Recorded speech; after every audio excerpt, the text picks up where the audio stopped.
পিছনে সায়েন্টিফিক কারণ আছে, তার পিছনে ধর্মীয় কারণ আছে। ধর্মটাই মূলত একটা সায়েন্স। চারটা কারণকে ফলো করতে হবে, চারটা বিষয়কে ফলো করা দরকার আদর্শ সন্তান ধারণের জন্য। নাম্বার 1, শাস্ত্রীয় নিয়মে বিবাহ। বিবাহটা একটা যজ্ঞ। আবার যদি কোনোদিন আসি বিস্তারিত বলবো বিবাহ সম্পর্কে। আমরা সেই দিন কেবল উল্লেখ করেছিলাম বিবাহ 8 প্রকার। অনেক ব্যাখ্যা আছে বিবাহটা কিভাবে করলে সঠিকভাবে হয়। দ্বিতীয়, শাস্ত্রীয় নিয়মে সন্তান ধারণ করা। কোন কোন তিথিতে সন্তান ধারণ করা যাবে না, কোন কোন তিথিতে যাবে, এগুলো শাস্ত্রে আছে। এগুলো ঢালাও ভাবে প্রচার হওয়া প্রয়োজন। আমরা এই বিষয়গুলোকে এড়িয়ে যাওয়ার চেষ্টা করি। বিষয়টা এমন নয়, এগুলো জানা দরকার। আমি একটা যুবক ছেলে, কালকে বিয়ে করব, আমাকে জানতে হবে না এগুলো? কি করে আমি আদর্শ পিতা হব? আমি একটা মেয়ে, কালকে বিয়ে হবে, আমাকে জানতে হবে না কি করে আমি আদর্শ মা হব? একটা নারীর জীবনে পূর্ণতা মাতৃত্বে, একটা পুরুষের জীবনে পূর্ণতা পিতৃত্বে, পিতা মাতার পূর্ণতা আদর্শ সন্তান প্রাপ্তির মাধ্যমে। এই জন্য কিছু তিথি, কিছু নক্ষত্র, কিছু দিন, কিছু ক্ষণ, এগুলোর প্রতি গুরুত্ব দেওয়া দরকার। আসরিক সময়ে সন্তান ধারণ করা শাস্ত্র নিষেধ করেছেন। 1, 2, 3 এই 3 ঘন্টা সময় রাতে আসরিক সময়। এই সময়ে সন্তান ধারণ নিষেধ। আসরিক মানসিকতা সম্পন্ন সন্তান হওয়ার সম্ভাবনা রয়েছে। ভোরবেলা যদি কেউ সন্তান ধারণে প্রবৃত্ত হন, সেই সন্তান আসুরিক কিংবা অসুর ভাব সম্পন্ন হওয়ার বিষয়ে শাস্ত্র ব্যাখ্যা করছে। যে কাজটা করেছিলেন রাবণ কুম্ভকর্ণের মা। রাবণ কুম্ভকর্ণের যদি জন্ম বৃত্তান্ত জানো তাহলে উপলব্ধি হবে ভোরবেলা সন্তান ধারণে প্রবৃত্ত হয়েছিলেন। অথচ 3 ভাইয়ের মাঝে বিভীষণ ধার্মিক হয়ে গেলেন, রাবণ কুম্ভকর্ণ অসুর হলেন। ভাবার কিন্তু বিষয় এগুলো। এবং সন্ধ্যাবেলা, সন্ধ্যা গোধূলি লগনের পর বিবাহের সবচেয়ে শ্রেষ্ঠ তিথি হচ্ছে গোধূলি লগন। যদি গোধূলি লগ্নটা ঠিকভাবে ধরা যায় তাহলে এই বিবাহ অবশ্যই মঙ্গল। গোধূলি লগ্নটাই শ্রেষ্ঠ লগ্ন। কিন্তু গোধূলি লগ্নটা তো আমরা ঠিকভাবে ধরতে পারি না। গোধূলি দিন এবং রাতের সন্ধিক্ষণ। গোধূলি, গু মানে কি? গরু। গরু যখন মাঠ থেকে আলোয় ফিরে আসে, তার খুর থেকে যে ধুলিটা উদিত হয়, ওই সময়টা হচ্ছে গোধূলি। ঠিক সময় যদি না ধরা যায় হিতে বিপরীত হবে, যদি ঠিক সময় না ধরা হয়।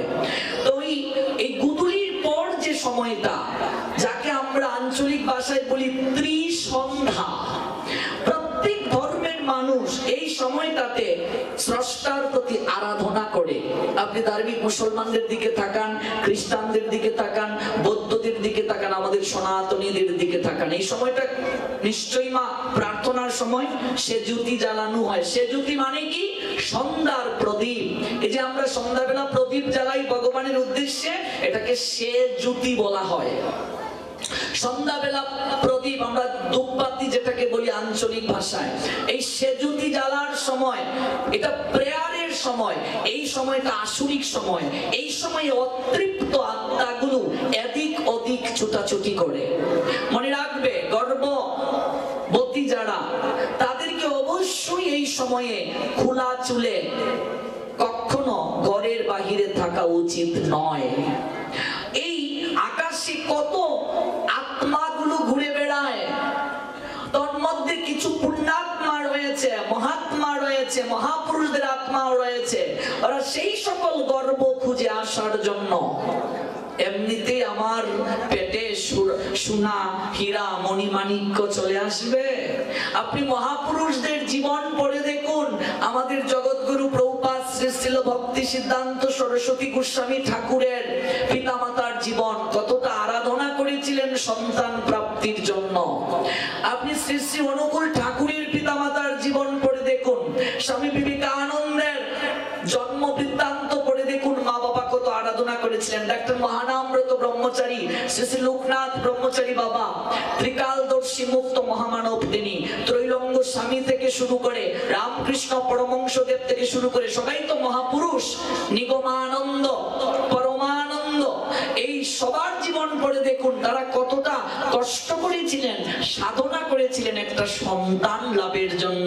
যার কারণেই তো তাদের গর্ভে যে সন্তানের জন্ম হলো তারা বিশ্বে দাগ রেখে গিয়েছে। কিন্তু আমি যে সন্তান প্রাপ্ত হচ্ছি, এই সন্তান প্রাপ্তির পশ্চাতে তো সাধনা প্রয়োজন বাবা, সাধনা ছাড়া তো সম্ভব নয়। সেই সকল আত্মাগুলো ঘুরে বেড়ায়। আজকে গর্ভকালীন অবস্থাতে সন্তান বিকলাঙ্গ কেন? তার সায়েন্স যেমন বলছে, আমাদের শাস্ত্র বলছে।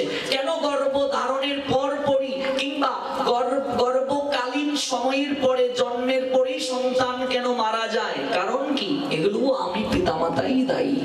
অপ্রিয় হলেও কথা, অপ্রিয় হলেও সত্য। আরেকটা কথা, অপরাধ নেবেন না, গর্ভপাতের মতো মহাপাপ আর জগতে কিছু হতে পারে না। এর মতো অপরাধ আর কিচ্ছু হতে পারে না। জীবে দয়া, নামে রুচি, বৈষ্ণব সেবন, ইহা হতে ধর্ম আর নাহি সনাতন। জীবে দয়া, দয়া মানে শুধু প্রাণী হিংসা রোধ করার কথা বলা হয় নাই। প্রাণী হিংসা তো অবশ্যই বন্ধ করতে হবে, কিন্তু জীবে দয়া মানে এক বিন্দু বীর্যের মাঝে লক্ষ লক্ষ জীব রয়েছে। সায়েন্স বলছে, সায়েন্সের ব্যাখ্যাটা একটু আলাদা। তন্মধ্যে কতগুলো স্পার্ম থাকে, যে কোনো একটার মাধ্যম থেকে আমি আপনি আসলাম। তাহলে লক্ষ লক্ষ জীবকে যে আমি হত্যা করছি স্খলনের মাধ্যমে, এই অপরাধটা নিশ্চয়ই আমার হচ্ছে। এই দায়টা থেকে তো আমি রক্ষা পাবো না। যার কারণেই তো ব্রহ্মচর্যের কথা বলা হয়েছে। সংসারী মানুষও করবে এবং যারা সংসারে যায়নি তাদেরও দরকার।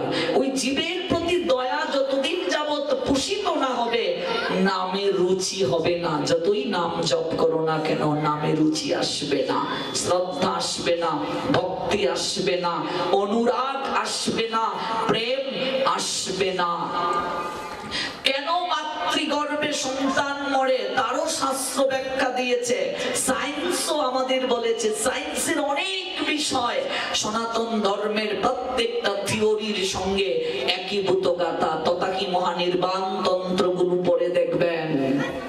আজকে দুর্যোধনের বিষয়টা আমরা একটু জানি, তখন ক্লিয়ার হব।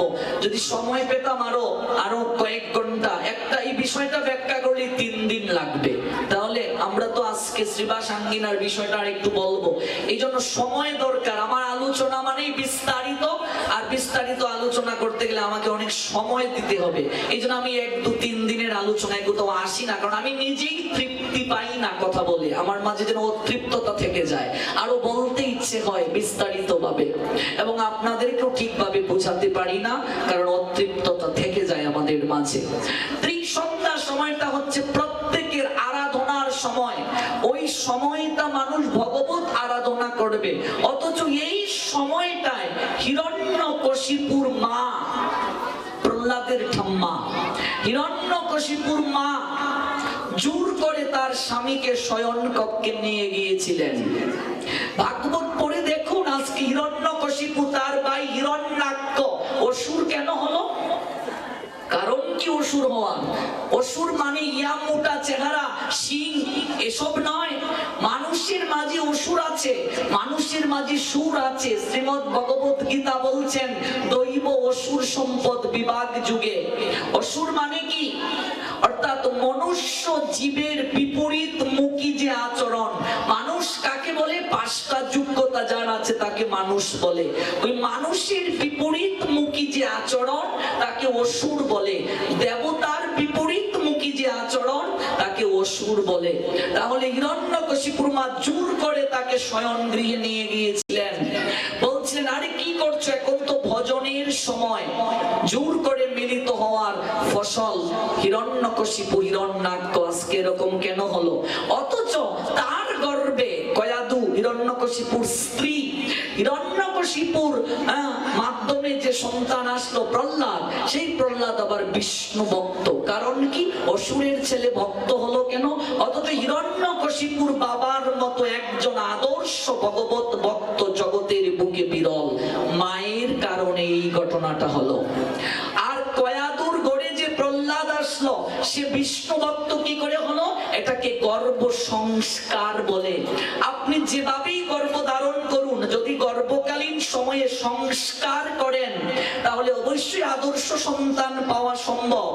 গর্ভকালীন সময়ে 10 মাস 10 দিন মায়ের সাধনার সময়, যে যত বেশি সাধনা করবে তার তত বেশি রেজাল্ট হবে। আমি আমার একটা ব্যক্তিগত জীবনের অভিজ্ঞতার কথা বলি। আমার দাদু যখন অসুস্থ ছিলেন, আমার মায়ের বাবা, তখন আমি পেটে, মায়ের পেটে, দাদু মারা যাওয়ার 7 দিন পর আমার জন্ম। তো আমার মা তখন মামার বাড়ি ছিল এবং আমার দাদুকে, বিছানায় ছিল দাদু, সবসময় রামায়ণ পড়ে পড়ে শোনাতো। আপনি আমার মাকে কল দিয়েও জিজ্ঞেস করবেন, আমি জন্মের পর ছোটবেলায় থেকেই আমি রামায়ণের বিভিন্ন পালা বলতে পারতাম। এগুলো একদম ট্রিটমেন্ট। আপনি গর্ভকালীন অবস্থায় যা আচরণ করবেন সন্তানের মাঝে, সেটা অবশ্যই, অতি অবশ্যই প্রকাশিত হবে। নতুবা গ্রহণের সময় মা যে কার্য করে সন্তানের মাঝে কেন সেটা প্রকাশ হয়? কখনো দেখেছেন কি গ্রহণের সময় গর্ভবতী মহিলা যা করে বাচ্চার মাঝে সেটা প্রকাশিত হয়? আমরা সেটা মানি এবং সায়েন্সও সেটা স্বীকার করেছে। গর্ভকালীন অবস্থায় মা কেমন আচরণ করবে, বাবার কেমন আচরণ হওয়া প্রয়োজন। গর্ভকালীন অবস্থায় যদি আদর্শ সন্তান পেতে চাই, অবশ্যই পিতামাতা কোনো অশালীন বাক্য প্রয়োগ করবে না। মা যদি কোনো মহাপুরুষকে চিন্তা করেন, কোনো ভগবত কথার সঙ্গ করেন, কৃষ্ণ প্রসাদ গ্রহণ করেন, হরিনাম জপ করেন, সুচিন্তা করেন, অফকোর্স এটা আমার ব্যক্তিক জীবনের অভিজ্ঞতা থেকে আমি যতটুকুই গ্রন্থ পড়েছি, মহতের সঙ্গ করেছি, সাধু বৈষ্ণবের সঙ্গ করেছি অল্প বয়সের জীবনে, অবশ্যই সন্তানের মাঝে সেটা প্রকাশিত হবে, হতে বাধ্য। আজকে সুভদ্রার দিকে তাকান। সুভদ্রার গর্ভে কে ছিলেন? অভিমন্যু। চক্রব্যূহ ব্যাধ করার রাস্তা অভিমন্যু জানলেন, অর্জুন সুভদ্রাকে শোনাচ্ছেন, কিন্তু বের হওয়ার রাস্তার কথা যখন অর্জুন বললেন, মা তখন ঘুমিয়ে গিয়েছিলেন। ঠিক না? মহাভারতে দেখেছেন। আজকে প্রহ্লাদের দিকে তাকাও। প্রহ্লাদের মা কয়াদু, তিনি দেবর্ষি নারদের কুটিরে ভাগবত কথা শুনেছিলেন প্রহ্লাদ যখন পেটে ছিলেন, যার কারণে দৈত্য কুলে প্রহ্লাদ মহাবিষ্ণুর ভক্ত হয়েছিলেন। সময় থাকলে আমি বিস্তারিত লীলাটা আপনাদেরকে আস্বাদন করাতাম। প্রহ্লাদ কি করে মায়ের পেট থেকে এত কিছু শিখে বের হলেন। সুখদেব গোস্বামী পাদ মায়ের পেটে ভাগবত শিখে বের হলেন, কি করে সম্ভব? মানুষ যা করার গর্ভকালীন সময়ই হয়, পরে আর মানুষ করা যায় না। পরে আরেকটা বিষয় আছে, সঙ্গ সংস্কার। প্রথমটা কি? বৈদিক নিয়মে বিবাহ, শাস্ত্রীয় নিয়মে সন্তান ধারণ, গর্ভকালীন অবস্থায় মায়ের সাধনা। চতুর্থ, সঙ্গ সংস্কার। সন্তান জন্মের পর যার সঙ্গে চলবে, যদি ভালো মানুষের সঙ্গে চলে ধীরে ধীরে ভালো হয়ে যাবে, খারাপ মানুষের সঙ্গে চললে ধীরে ধীরে খারাপ হয়ে যাবে। আমার সন্তান যদি মদকুর গাঁজাকুরের সঙ্গে চলে, ধীরে ধীরে তার চরিত্র স্খলন হবেই হবে। আমার সন্তান যদি একজন জ্ঞানী মানুষের সঙ্গে চলে, ভক্তের সঙ্গে চলে, সাধুর সঙ্গে চলে, অবশ্যই আমার সন্তান সুসন্তান হয়ে যাবে। যে যার সঙ্গ করে সে তার বর্ণ ধরে। আপনি যার সঙ্গ করবেন তার মতো হয়ে যাবেন। এই 4টা জিনিসকে যদি কেউ ফলো করতে পারে, অবশ্যই তিনি আদর্শ পিতামাতা হতে পারেন। চলুন আমরা একটু দুর্যোধনের বিষয়টা অতি সংক্ষেপে বলি। দুর্যোধনের মায়ের নাম গান্ধারী, গান্ধারীর বাবার নাম সুবল মহারাজ। বাড়ি কোথায়? আফগানিস্তান হচ্ছে গান্ধারীর বাড়ি। ওই আফগানিস্তানটাই ছিল গান্ধার রাজ্য। একটা বাঙালি মেয়ে হচ্ছে গান্ধারী। তিনি কিন্তু 101টা বাচ্চা প্রসব করেন নাই, একটা মাংস পিণ্ড প্রসব করেছিলেন, 20 প্রসব করেছিলেন। ব্যাসদেবের কৃপায় হলো। আজকে যখন গান্ধারীর সঙ্গে ধৃতরাষ্ট্রের বিবাহ হলো, গান্ধারী কিন্তু অন্ধকার দেখলে ভয় পেতেন, অথচ তার জীবনটা অন্ধকারময় হয়ে গেল। সহধর্মিণী বিবাহের পর স্ত্রীকে কেন বলা হয়? যে স্ত্রী স্বামীকে ধর্ম পালনে সহায়তা করে তাকে সহধর্মিণী বলে। গান্ধারী যখন দেখলেন তার স্বামী জন্মান্ধ, তখন তিনি নিজের চোখটাকে ঢেকে রাখলেন, বেঁধে রাখলেন। ধৃতরাষ্ট্র এটাকে মেনে নিতে পারেন নাই। গান্ধারী, তোমার এহেন আচরণ সারাটা জীবন আমাকে বুঝিয়ে দেবে যে আমি করুণার পাত্র। প্রথমে কিন্তু গান্ধারীকে স্ত্রীর অধিকার ধৃতরাষ্ট্র দেন নাই। এ নিয়ে গান্ধারীর মনে খুব কষ্ট ছিল। বিবাহের জীবনে একটা নারী যদি স্বামীর আদর থেকে, স্নেহ থেকে, অনুরাগ থেকে বঞ্চিত হয়, তার মতো হতভাগিনী আর কেউ হতে পারে না। এই নিয়ে তার কষ্ট, দুঃখ, যন্ত্রণা পরিলক্ষিত যখন শকুনির দৃষ্টিতে হয়েছে, শকুনি খুব ভালোবাসতেন তার ভগিনীকে। সে গিয়ে বলছে, ভগিনী একটুও তুই কান্না করিস না, তোর দুঃখ নিরাময় আমি করে দেব। ধৃতরাষ্ট্রকে গিয়ে বলছেন, হে রাজন, আপনি রাজা হতে পারতেন, জ্যেষ্ঠ ছেলে, কিন্তু মহামহিম বিশ্বের জন্য আপনি রাজা হতে পারেন নাই। পিছনে একটু বাচ্চাদেরকে কথা বলতে নিষেধ করুন। বলছেন, আপনি রাজা হতে পারেন নাই, কিন্তু আপনার এই যে অতৃপ্ত ইচ্ছা মহামহিম বিশ্ব যেটা করতে দিল না, ইচ্ছে করলে আমার ভগিনী আপনার সেই ইচ্ছেকে পূরণ করতে পারে। আমার ভগিনী শিবের বরদান প্রাপ্ত, ব্যাসদেবের বরদান প্রাপ্ত। আমার ভগিনী আপনাকে 200টা হাত উপহার দিতে পারে, তার 100টা সন্তান হবে, সে বর পেয়েছে। আপনি যে আমার ভগিনীকে অধিকার দিচ্ছেন না, মা হওয়ার সৌভাগ্য প্রদান করছেন না, তাতে কিন্তু আপনারই ক্ষতি হচ্ছে। দেখুন রাজনীতি কাকে বলে, মহাভারতটাই তো রাজনীতি। রাষ্ট্র পরিচালনা করতে রামায়ণের বিকল্প নেই, রাজনীতি করতে গেলে মহাভারতের বিকল্প নেই। পরিবার থেকে শুরু করে রাষ্ট্র পর্যন্ত রাজনীতির একটা গ্রন্থই হচ্ছে মহাভারত।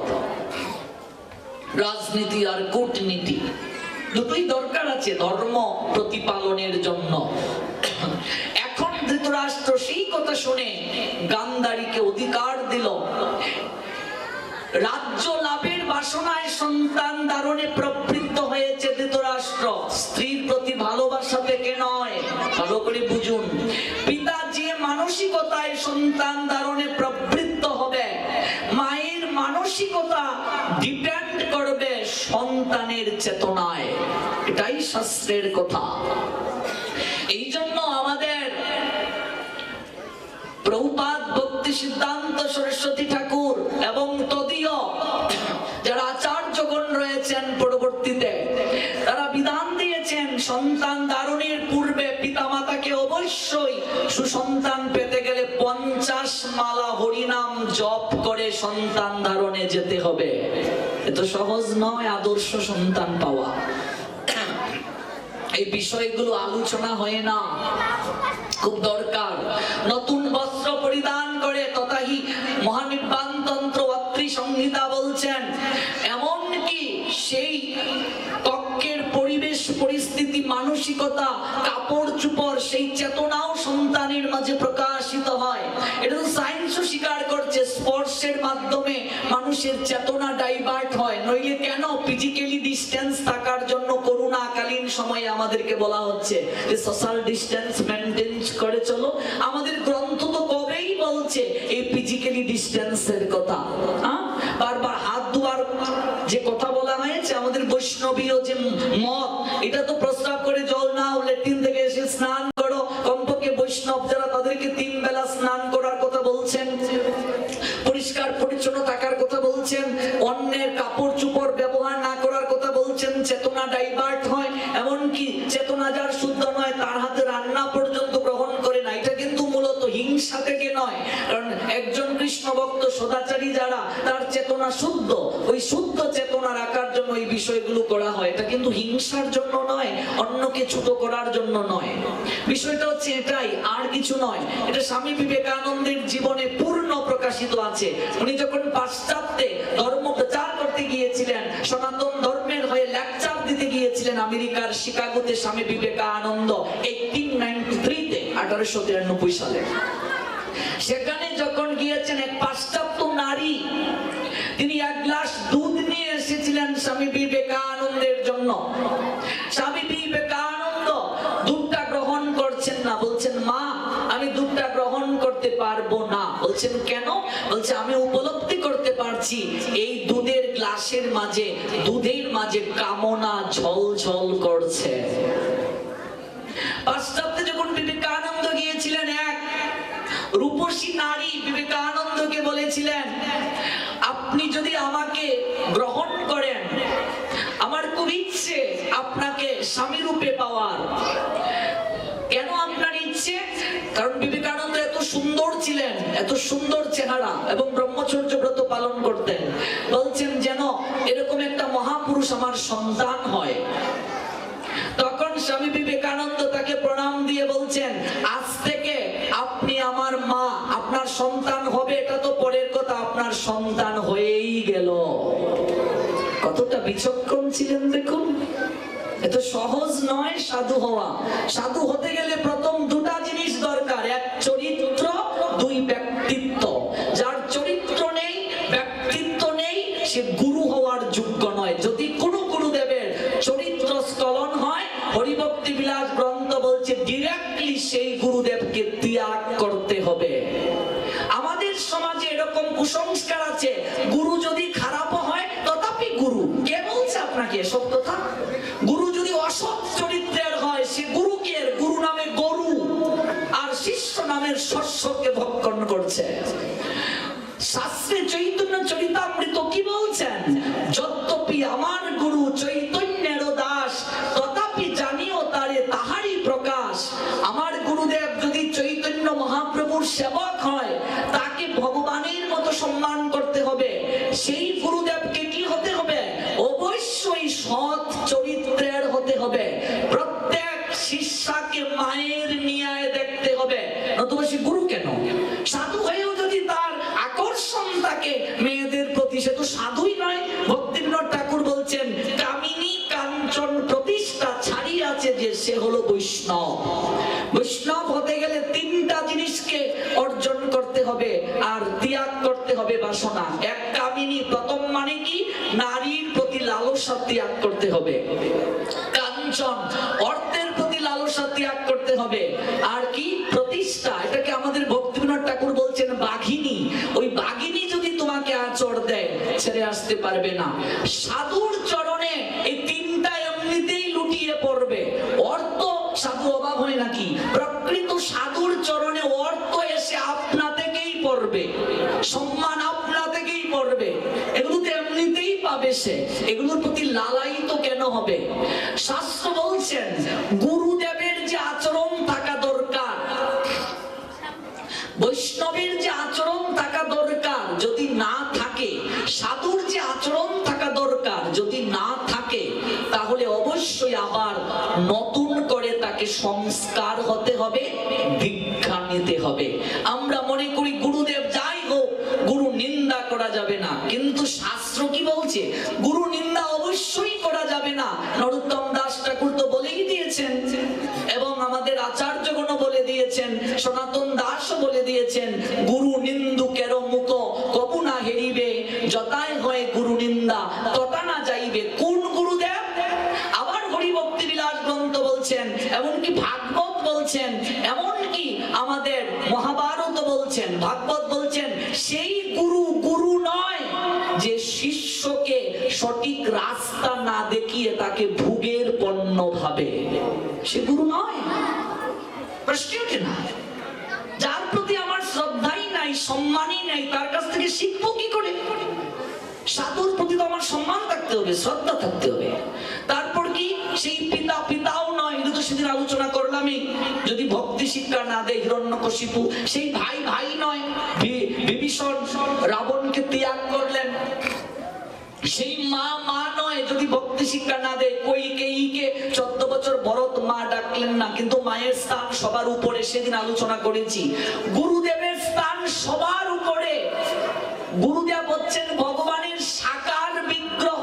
যস্য প্রসাদাৎ ভগবৎ প্রসাদ, যস্য অপ্রসাদাৎ নগতি কুতপি ধ্যায়ংস্তু বংস্তস্যু যশস্বী ছন্দং বন্দে গুরুশ্রী চরণারবিন্দম।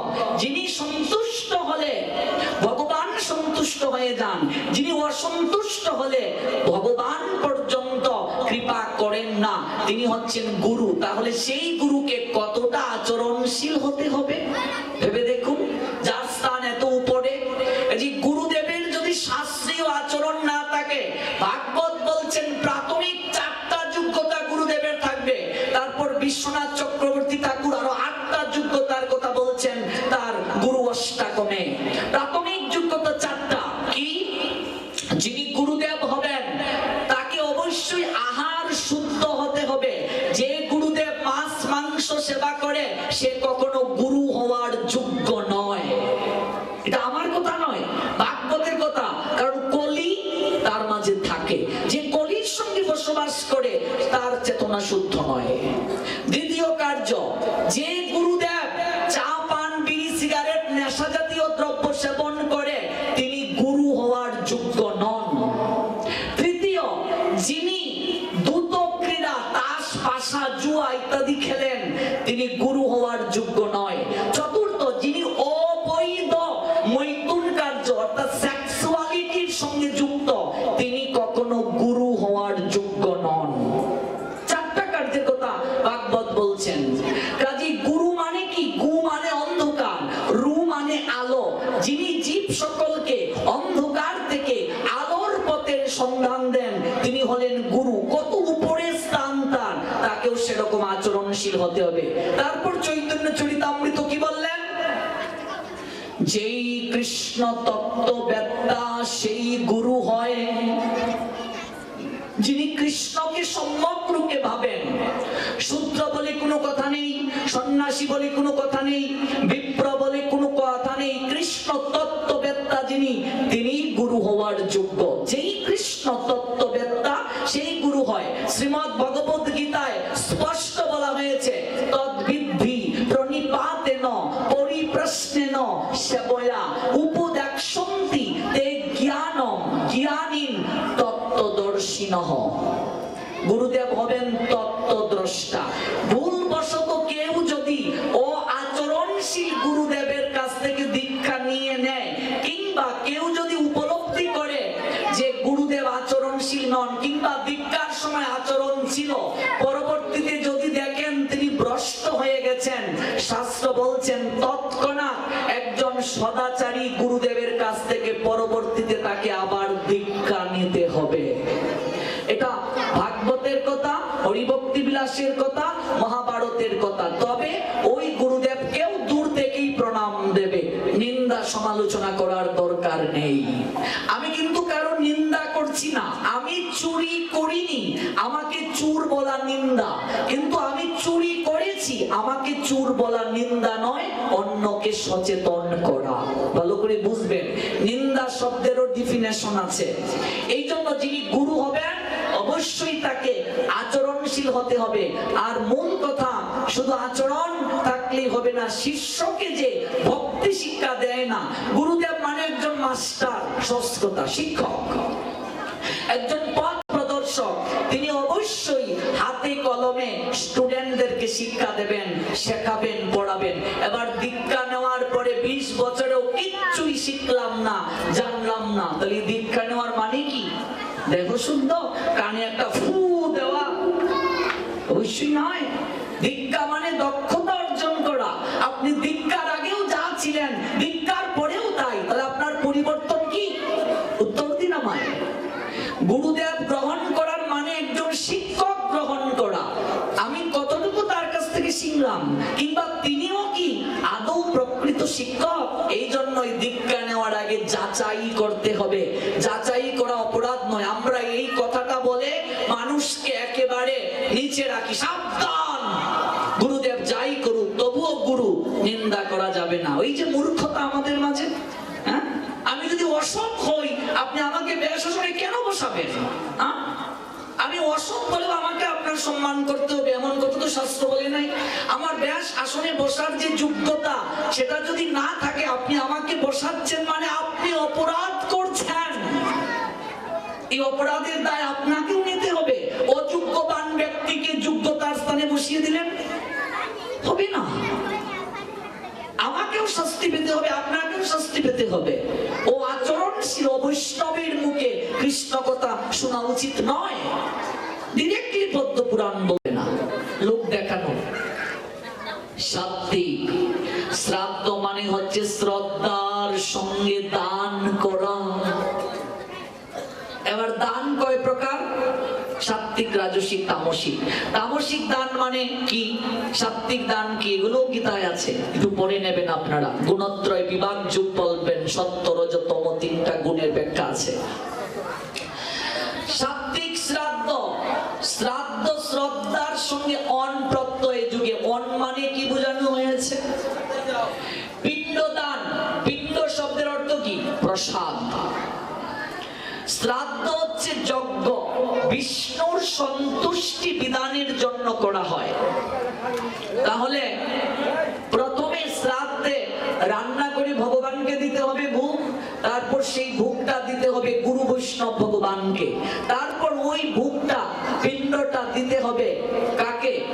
মৃত ব্যক্তির উদ্দেশ্যে, প্রেতস্য আত্মার উপলক্ষে। এবার জানতে হবে প্রেতস্য শব্দের অর্থ কি। প্রেত মানে কি? প্রেত শব্দের অর্থ কি? এই ধরুন, বাংলা ব্যাকরণ না বুঝলে হবে না, সংস্কৃত ব্যাকরণ না পড়লে হবে না। আমরা তো বাংলা ব্যাকরণে গ্রাজুয়েশন মাস্টার্স করেছি। প্রেত, ভূত অর্থ কি? আর এই ভূতে বসছে, ভূতে। ভূত শব্দের অর্থ কি? ভূত একটা রসুকার, একটা দীর্ঘকার। বয় রসুকার, বয় দীর্ঘকার। একটা ভূত মানে অতৃপ্ত আত্মা, আর একটা ভূত মানে জীব। প্রেতস্য, প্রেত মানে কি? পরলোকগত। ভালো করে বুঝুন, এটা সংস্কৃত শব্দ। প্রেত, প্রেত মানে কি? পরলোকগত।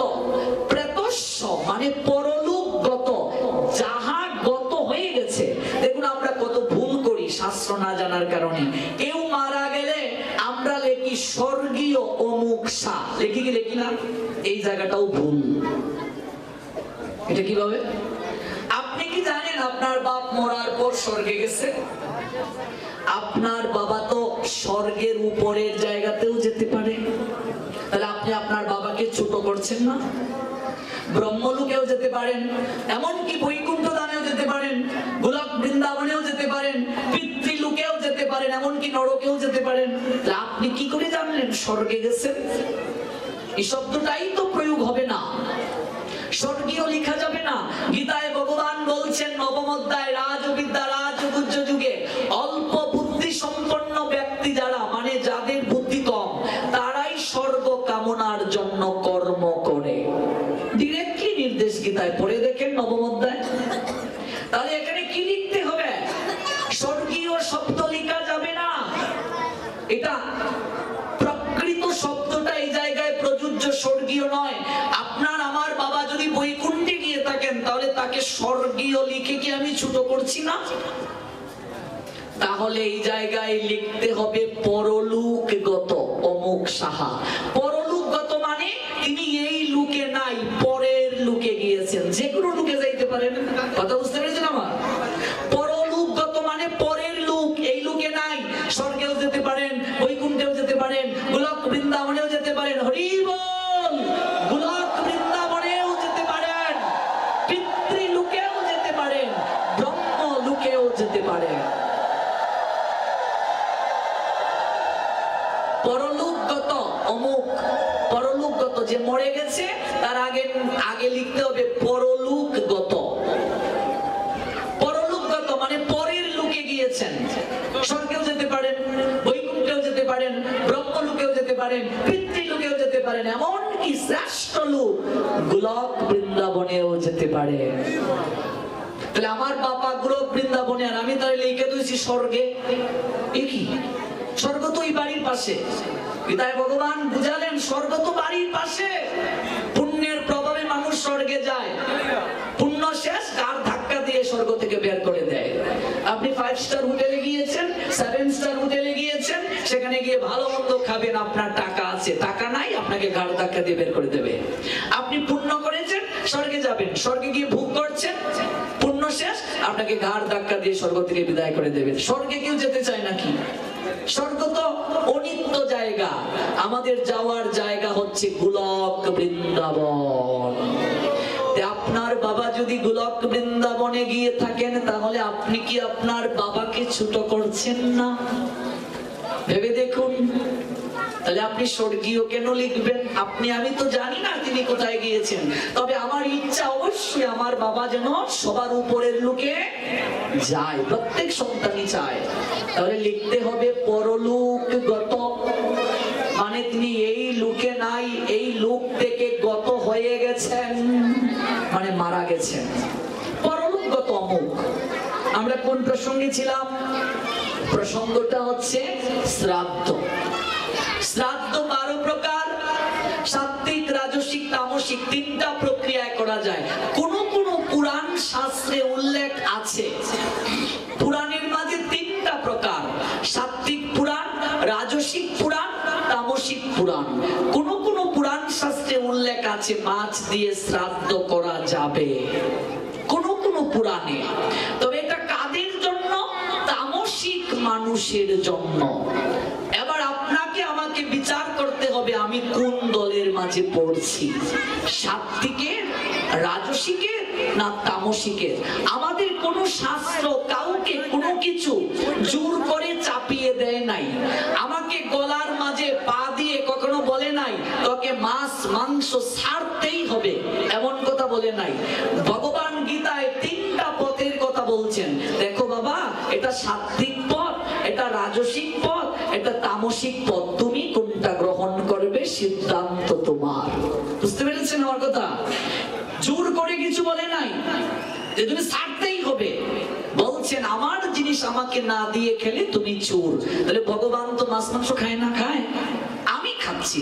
তাহলে আপনি যদি ভগবানকে ভালোবাসেন, তাহলে আপনাকে চেষ্টা করতে হবে না এগুলো বাদ দিয়ে ভগবান যেগুলো খেতে পছন্দ করেন এগুলোই ভগবানকে নিবেদন করতে হবে।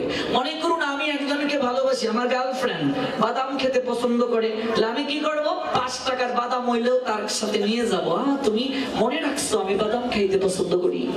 আমার গার্লফ্রেন্ড নীল জামা পরতে পছন্দ করে, আমি তার লাগে নীল জামা কিনা লয়ে যাবো। আমার গার্লফ্রেন্ড পছন্দ করে যে কালো শার্ট, আমি তারে খুশি করার লেগে কালো শার্ট পরে যাব, ঠিক ঠিক না? আমার গার্লফ্রেন্ড পছন্দ করে না 12টার পরে অনলাইনে থাকতাম, আমি থাকতাম না। কারণ কি? তাকে ভালোবাসি বলে। ভুল বলছি? বাবা মা বলছেন এই ঘুমাই থাক, লেপ খাতা কম্বল মুড়ি দিয়া হেলো হেলো চলছে। কারণ কি? বাপ মাকে ফাঁকি দিয়েও হেলো বলছি, তাকে ভালোবাসি বলে। আমি যদি ভগবানকে ভালোবাসি, আমার গার্লফ্রেন্ডকে ভালোবাসলে আমি আগে চেষ্টা করি সে কি খেতে পছন্দ করে সেটা দেখা, কি খেতে পছন্দ করে না সেটা দেখা, আমার বউ কোন রঙের শাড়ি পরতে পছন্দ করে আমি আগেই তার লেগে এটা কিনাই না তার ইমপ্রেস করি। তো ভগবানকে যদি আমি ভালোবাসি, তাহলে ভগবান আগেই বলছেন দেখো এই খাবার আমি পছন্দ করি না, এই ক্ষেত্রে আমরা বিতর্ক করব না, খাওন লাগবই না। কেন? তার কারণ কি? আমি ভগবানকে ভালোবাসি না। সহজ কথা, আমি যুক্তি ছাড়া কথা বলি না। আমার যুক্তি খণ্ডন করেন? ভালোবাসি না। ভালোবাসলে তার কথা মানতাম। আমার বউ এটা পছন্দ করে আমি এটা করি। অনেক বিয়ার পর তো বউ সারা জামাই বুঝেই না, নিজের ভাই বোনটা পর্যন্ত অস্বীকার করে, গায়ে হাত তুলে বের করে দেয় ঘর থেকে বউয়ের কথায়। এরকম আছে কিছু মেরুদণ্ডহীন পুরুষ। তাহলে আমি ভগবানকে যদি ভালোবাসি, তাহলে ভগবান যেগুলো পছন্দ করে আমাকে এগুলো করতে হবে, যেগুলো পছন্দ করে না এগুলো আমি করব না। ভগবান বলছেন আমার প্রদত্ত জিনিস আমাকে দিয়ে যে আহার গ্রহণ করে সে আমার ভক্ত, আর যে আমাকে দিয়ে আহার গ্রহণ করে না সে চৌর্য বৃত্তি গ্রহণ করে। তাহলে শ্রাদ্ধে মূলত মৃত ব্যক্তির উদ্দেশ্যে পিণ্ড দেওয়ার কথা বলা হয়েছে। তাহলে পিণ্ডটা কি? প্রসাদ। প্রথমে ভগবানকে সেটা নিবেদন করতে হবে, তারপর সেটা দিতে হবে মৃত ব্যক্তির উদ্দেশ্যে। এবার আমরা পিণ্ড দেই কি? আটার দলা, চাউলের গুঁড়া, ঠিক ঠিক না? তারপর সঙ্গে কালিজিরা ইত্যাদি আর অনেক কিছু মিশাই। এবার প্রশ্ন করি, আমার বাবা জীবিত অবস্থায় কি আটার দলা খেয়েছিলেন, চাউলের গুঁড়া খেয়েছিলেন? তাহলে পিণ্ড মানে তো প্রসাদ। ভালো করে বুঝতে হবে। 3 দিন যদি আলোচনা করতাম একেবারে ক্লিয়ার হয়ে যেত শ্রাদ্ধ বিষয়।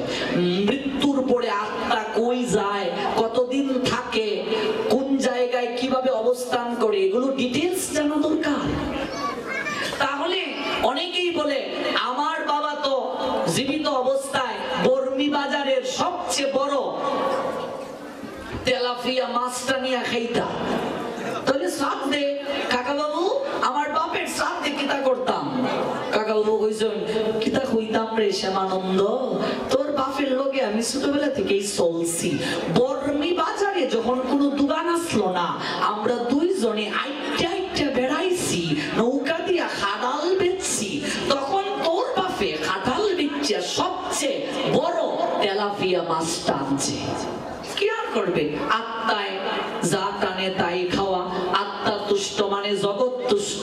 তেলাপিয়া মাছ দিয়েই করিলা, তোর বাপ ঠ্যাং করে স্বর্গে চলে যাবে। ঠিক ঠিক না? কথা বলেন।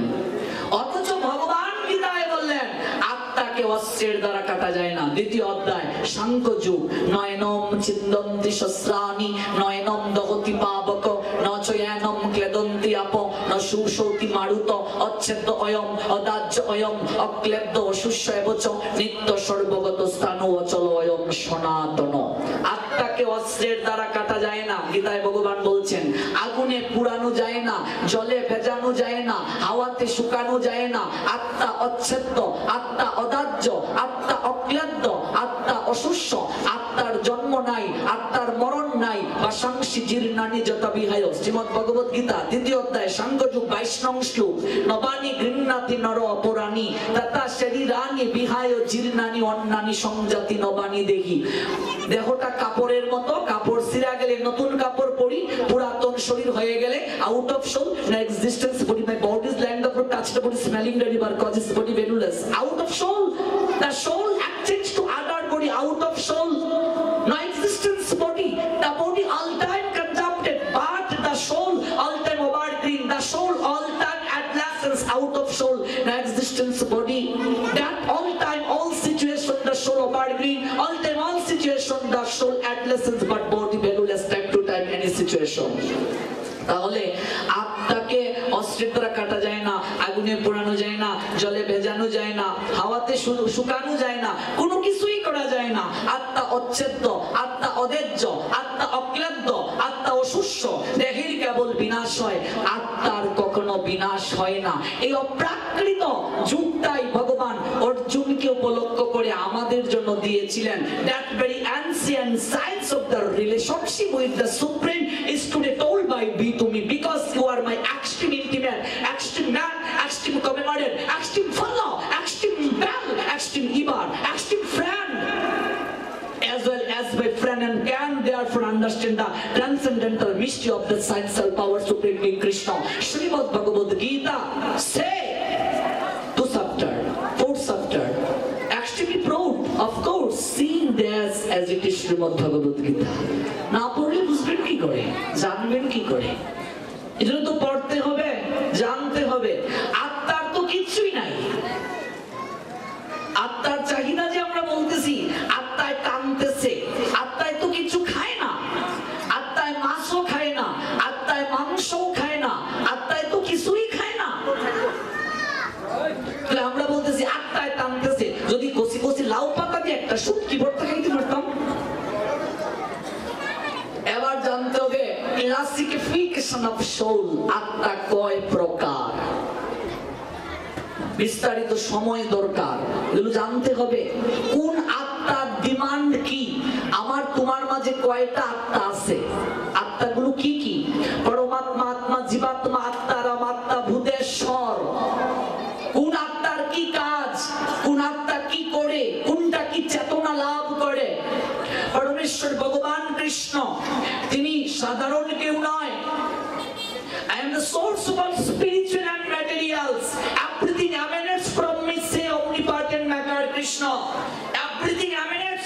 সকল কিছু আমার থেকে সৃষ্টি হয়েছে।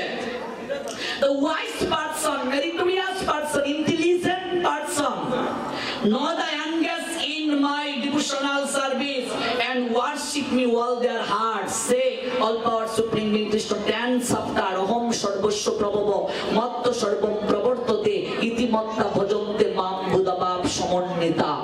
Amar teke boro ar keu nai, O conqueror of all.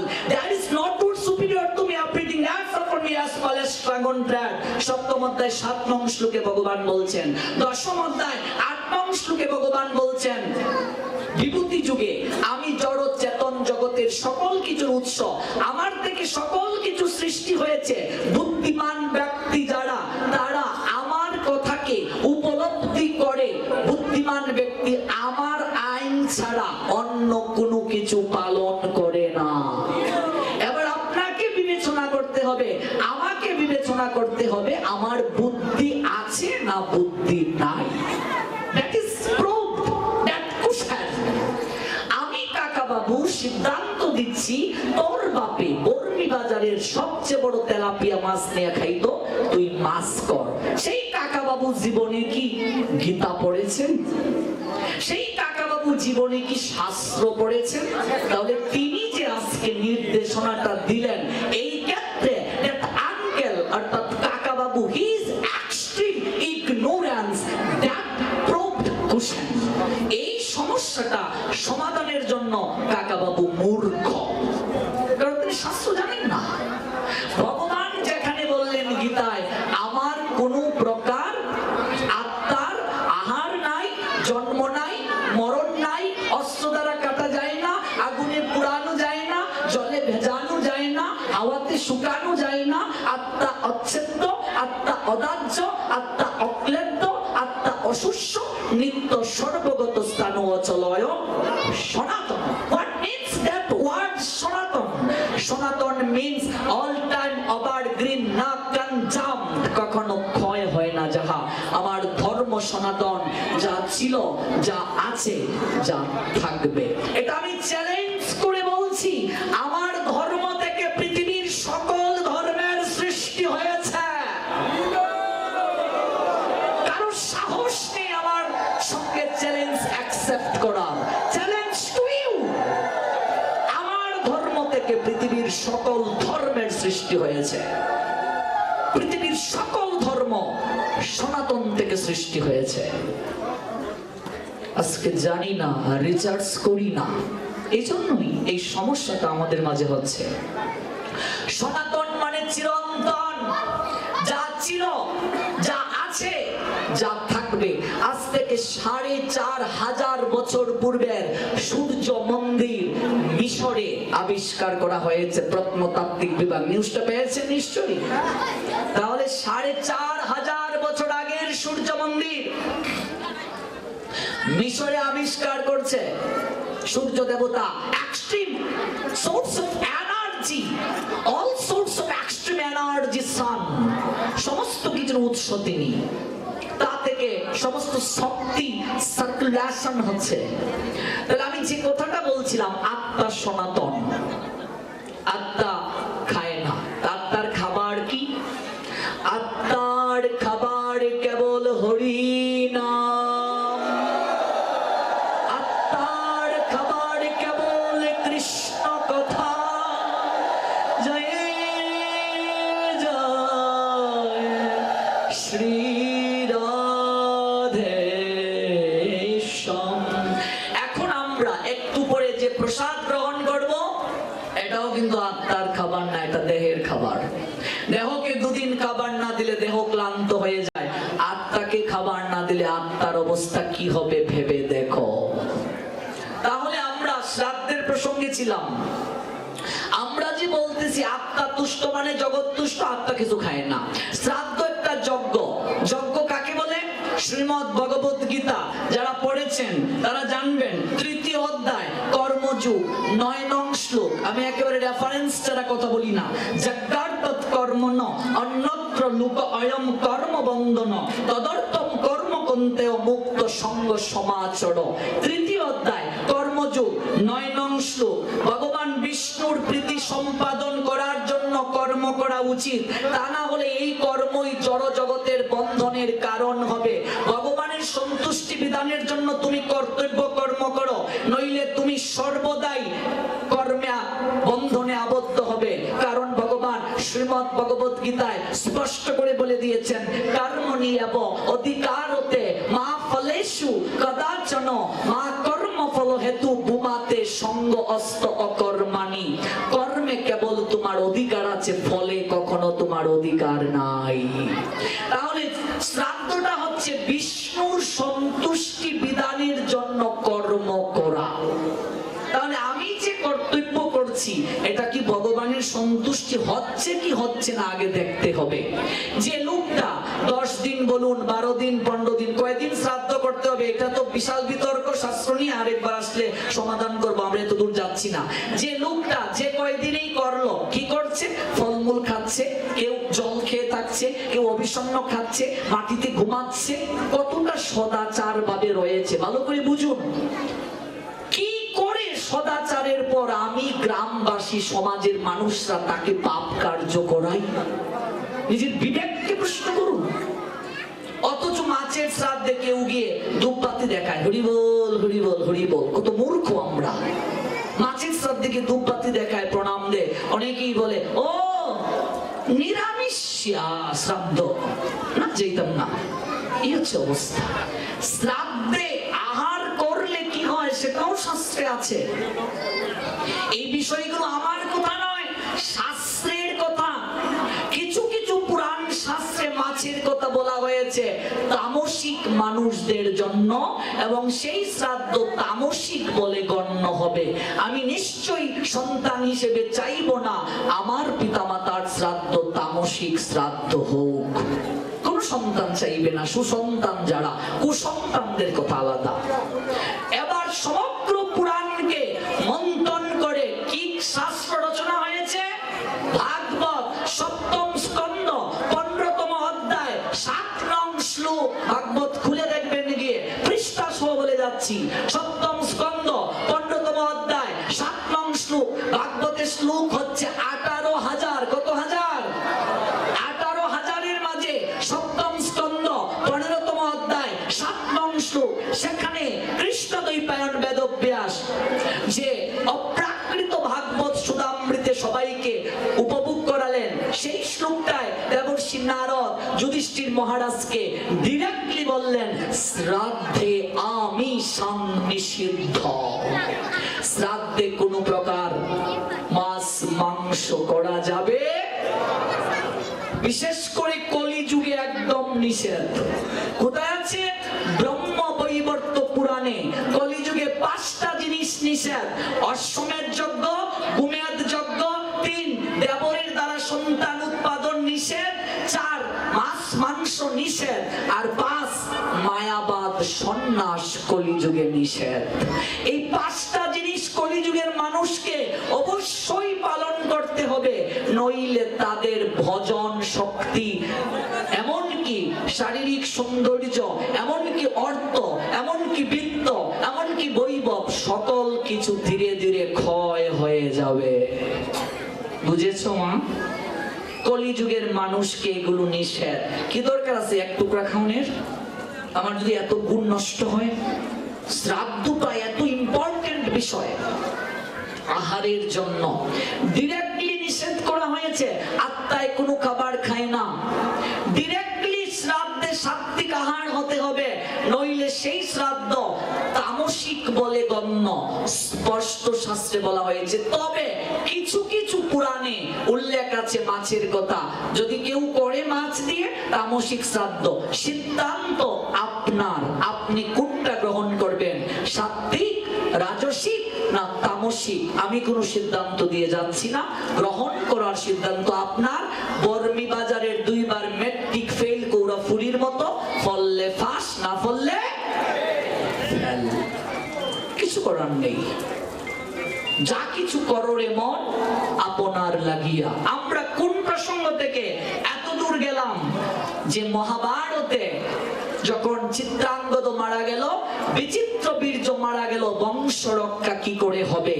তখন আজ থেকে 5000 বছর আগে নিয়োগ পদ্ধতি শক্তি ছিল, দেবরের দ্বারা সন্তান উৎপাদনের প্রক্রিয়া ছিল। স্বামী যদি মারা যেতেন, দেবর সন্তান উৎপাদনের বিধান ছিল। কিন্তু এটা কলিযুগে নয়। কলিযুগের মানুষ এমনিতেই কামুক প্রকৃতির বেশি আমরা, এই জন্য কলিযুগে নিষেধ। যেমন দেখবেন দাপর যুগে আমরা দেখতে পাই, এই যে যুধিষ্ঠির মহারাজ পাশা খেলেছিলেন, যুধিষ্ঠির মহারাজের মতো এমন একজন ধর্মতত্ত্ববিদ, তারও পর্যন্ত মাথা বিগড়ে গিয়েছিল, স্ত্রীকে পর্যন্ত বাজি রেখেছিলেন, ঠিক ঠিক না? তাহলে কলিযুগে সম্পূর্ণভাবে পাশা জুয়া নিষেধ। কারণ কলিযুগের মানুষদের জন্য যদি এই জুয়ার ব্যবস্থা দেয়া হতো, তারা কি করতো ভেবে দেখুন। যুধিষ্ঠির মহারাজের মাথা যদি বিগড়ে যায়, এই জন্য যুগ অনুযায়ী কিছু কিছু বিষয়কে নিষেধ করা হয়েছে শাস্ত্রে, যুগ উপযোগী। যেমন অন্যান্য যুগে অনেক ব্রত ছিল, কলিযুগে একটাই ব্রত। কি ব্রত? একাদশী। কলিযুগে উদ্ধারের পথ একটাই, সেটা কি? হরের নাম, হরের নাম, হরের নামৈব কেবলম কলৌ নাস্তেব নাস্তেব নাস্তেব গতিরন্যতা। কলিযুগে হরি নাম ছাড়া আর কোনো গতি নাই, আর কোনো গতি নাই, আর কোনো গতি নাই। সোমমিশ্র চৈতন্য ভাগবত গ্রন্থ বলছেন, কলিযুগে নাহি তপ যজ্ঞ, যেজন কৃষ্ণ বোঝে তার মহাভাগ্য। অতএব ঘরে তুমি কৃষ্ণ ভজন করো গিয়া। আজকে কি নিয়ে যাব? উপসংহারটা কি মহাপ্রভু জানিয়ে দিলেন, অতএব ঘরে তুমি কৃষ্ণ ভজ গিয়া আর হরি নাম করো। এই নামেই কেবল কলিযুগের একমাত্র উদ্ধারের পথ। চেত দর্পণ মার্জনম ভব মহাদাবাগ্নি নির্বাপনম শ্রবকৈরব চন্দ্রিকা বিতরণম বিদ্যা বোধ জীবনম আনন্দম বুদ্ধিবর্ধনম প্রতিপাদম পূর্ণমৃতাস্বাদনম সর্বাত্মা স্নপনম পরম বিজয়তে শ্রীকৃষ্ণ সংকীর্তনম নাম নামকারী বহুদা নিজ সর্বশক্তি তত্রার্পিতা নিয়মিত স্মরণেন কালো এতাদৃশী তব কৃপা ভগবান মম অপি দুদরিপমিদৃশৈহ জনিন অনুরাগ। মহাপ্রভু বলছেন, আমার সমস্ত শক্তি এই নামের মাঝে অর্পণ করে দিয়ে দিয়েছি। জয় জয় শ্রী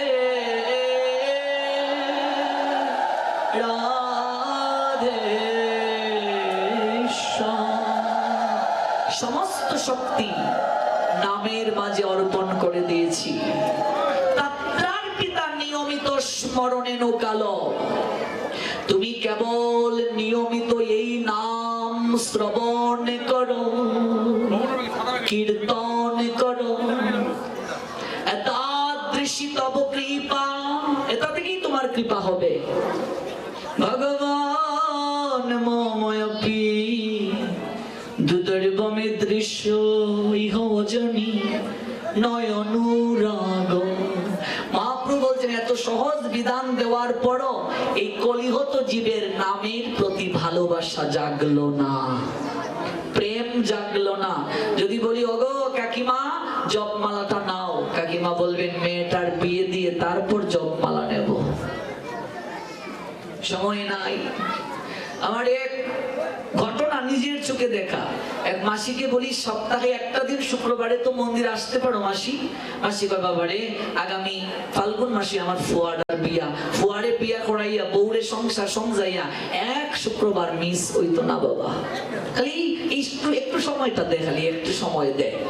ফাল্গুন ফুয়ার বিয়া, জ্যৈষ্ঠে আবার দেখা। ও মাসি, ফুয়ারে নাকি তার গোটা করে বিয়া দিছো, তোমার যে ফুরি আনছো বউ এটা কেমন? আও না গেলে মন্দিরে? কয়, বাবা রে ইচ্ছা হইছিল শাশুড়ি হইতাম, ওইয়া গেছি নতুন বউ, জীবনে আর গীতা পাঠে আসা হলো না। কিচ্ছু সম্ভব নয় মা। It is high time that all power supreme being Krishna. If you not dedicate your heartiest dignity all power supreme, of course you are extreme ignorance and heartiest working dedicate all power supreme. যে কোনো মুহূর্তে তোমার do or die, বাতি নিভে যাবে।